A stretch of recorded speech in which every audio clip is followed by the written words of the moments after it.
back from his 9:05 check. He had stopped to talk to a British holidaymaker, but this is important. Neither man recalled having seen Tanner, but she saw them. This puzzled the Portuguese police, given how narrow the street was, and led them to accuse Tanner of having invented the sighting. So because the street was so narrow, they thought, especially since they were friends and were on holiday together, because sometimes when you don't know someone it just kind of passes through your head, but since they were on holiday together, Jerry should have noticed her or waved or just seen that she was there, because it was such a narrow street. So Tanner told the police at around 9:15 she had noticed just turning my notes, a man carrying a young child walk across the junction of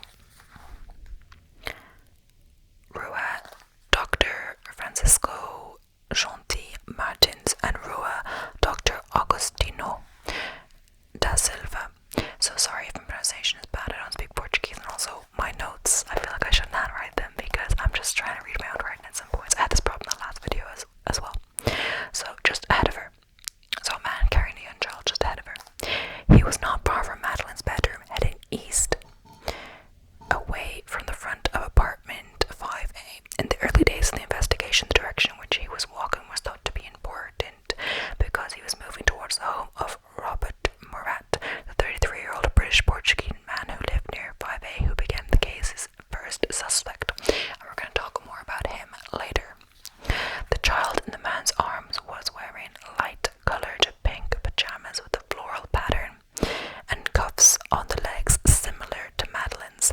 The sighting became important because it offered investigators a time frame for the abduction, but Scotland Yard came to view it as a red herring. This theory was not discounted until 2013, when a British man stepped forward to say it was him carrying his daughter from the night crash, because the resort had a night crash on site. So some people think Tanner invented the sighting, maybe that she was involved because Jerry and the guy he was talking to didn't see her, but this also became an important timeline for the investigation because it was believed that Madeleine was taken just after Jerry's check and before Kate's check, because later they'll get into important why that window is important. So at 10 o'clock, Smith sighting. So this sighting had been reported to Portuguese police on the 26th of May 2007 by Martin and Mary Smith, who had been in Praia da Luz, which is where the McCanns were, on holiday from Ireland. The Smiths saw the man at around 10 o'clock on Rua do Escola Primaria, 500 yards or 460 meters, I think, from the McCann's apartment, walking away from the Ocean Club and towards Rua 25th to April and the beach. He was carrying a girl aged 3 to 4 years. She had blonde hair and pale skin, was wearing light coloured pajamas and had bare feet. So similar to Madeleine. Madeleine was blonde, fair-skinned, and she was wearing similar kinds of pajamas. So this is important. I think they at first, I think I'm to talk about this a bit later, sorry it's a bit unorganized, but this is important because originally the police ignored this because of the Tanner sighting, because they thought Madeleine was taken much earlier, but when they realized this was not true, this was important for the timeline of when Madeleine was taken, and as well when she was reported missing.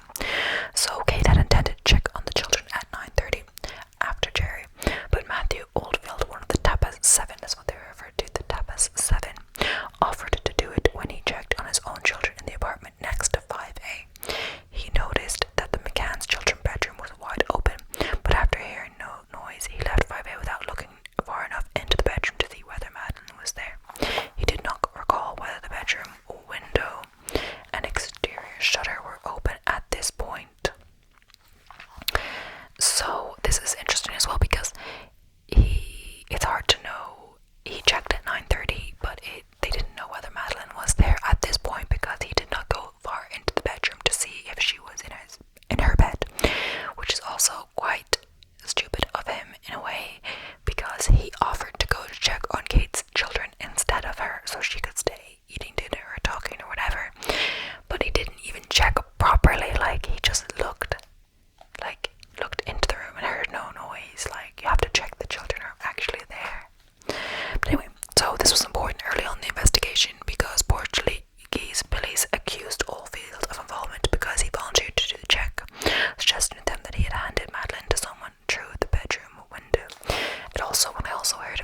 said he was home, but he had been sighted, and like it's not suspicious since he lived so close, but he said he was home, and he also had they said unusual interest in the investigation, but he decided he wanted to help as an interpreter as well because he spoke a lot of languages, I think.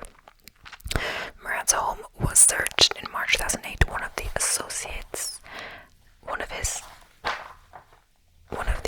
his associates had his car set ablaze with the word "fala," which is speak in Portuguese, sprayed in red on the pavement. There was nothing to link Murat or his friends to the disappearance, and Murat's argudo status, I don't know how you say this, but it's like a suspect status, was left on the 21st of July 2008 when the case was archived. So there was no real evidence to link Murat, just some of the things that I said, but he was cleared. So now we're going to talk about a bit, we touched on the McCanns as suspects, just some suspects in the case of their own daughter's disappearance. So the first indication that the media were turning against the McCanns came on the 6th of June 2007 when a German journalist asked during a press conference if they were involved in the disappearance. Articles in the Portuguese press invariably followed up in the UK made several allegations based on no evidence which would engulf the McCanns for years on social media. They included that the McCanns and the Tapas 7 were swingers, that the McCanns had been sedating children, and that the group had formed a pact of silence, sedating their children. So regarding what had happened on the night of the disappearance. So that was one of the theories, that they had sedated their children just to make them go to sleep, so they could go out, and that they had got the wrong dose, and Madeleine's death was an accident, and they had covered it up with this whole story. There were some apparent inconsistencies within their statements, which led the PJ to believe they could be involved in Madeleine's disappearance. Among the inconsistencies was whether the McCanns had entered the apartment through the front or back door when checking on the children. The PJ also questioned why, when Kate discovered Madeleine was missing, she had to run to the Tapas restaurant, leaving the twins alone in 5A when she could have used her mobile phone or chatted to the group from 5A's rear balcony. Yeah, that was like, if your daughter was taken and you believe she was kidnapped, why would you leave your twins alone again when the kidnapper could still be nearby? I don't know.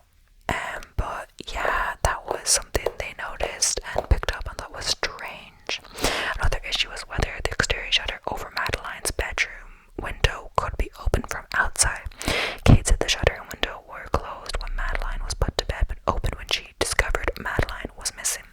Jerry told the PG that when he was first alerted to the disappearance, he had lowered the shutter, gone outside, discovered it could only be raised from the outside. So that was like supporting the theory that it was closed before. They left and then opened by some stranger who wanted to abduct her. But again, says the Portugal police that the shutter could not be raised from the outside without being forced, but there was no signs of forced entry, kind of reason the thing that the McCanns passed, like, helped from the inside, or just like pointing out inconsistencies in their story.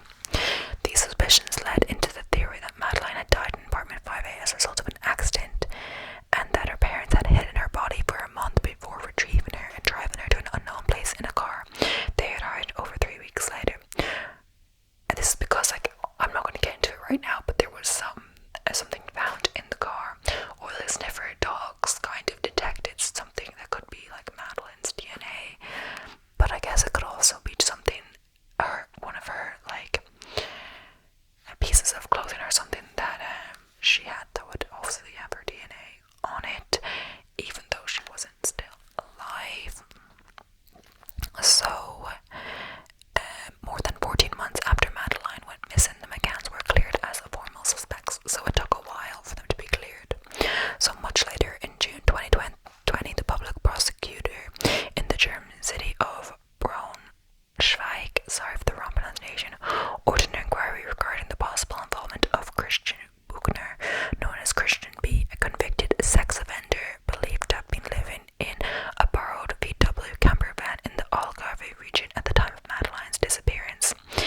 had also said to his girlfriend at the time that he had some business to do in Praia da Luz, where the McCanns were staying, like the place where the McCanns were staying, the city, to do to his girlfriend the next day, and said something about like it's not a nice job, but like it's necessary. Something, not the exact quote, but like referencing that it's not a good job to do, and they had business there.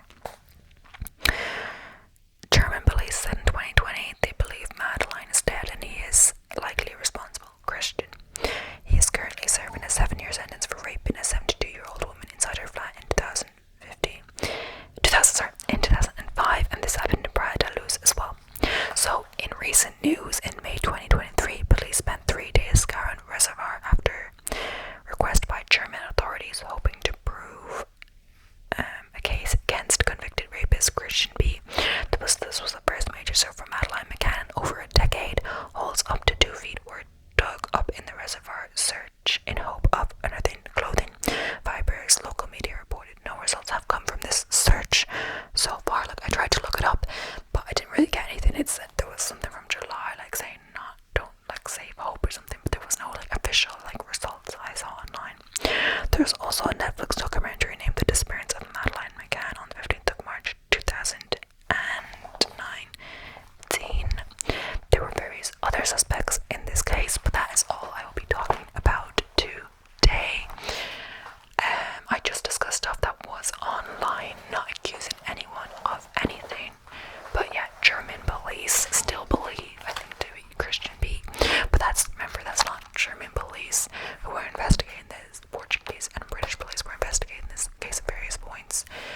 But the reservoir search was on the request of the German police because they wanted to build a case against the rapist who's already in jail. But I guess they wanted to keep him in jail if he was involved in this murder. So they wanted to build a case against him while he was already locked up, so that he wouldn't get out. But yeah, it's a very sad story, and of course I want to raise awareness. Everyone like knows about this, but raise awareness in case that she possibly is alive and out there. We never know what could have happened or what could be. And yeah, I'm not blaming anyone. I'm not blaming the McCanns or anything like that. This is just stuff I found online. And yeah, thank you. I hope you enjoyed. Thank you so much for watching. If there's any particular video you want me to do, either true crime, a certain person, or a certain case that you want me to look into, I will, because there's so many out there. It's hard to decide which to do as well.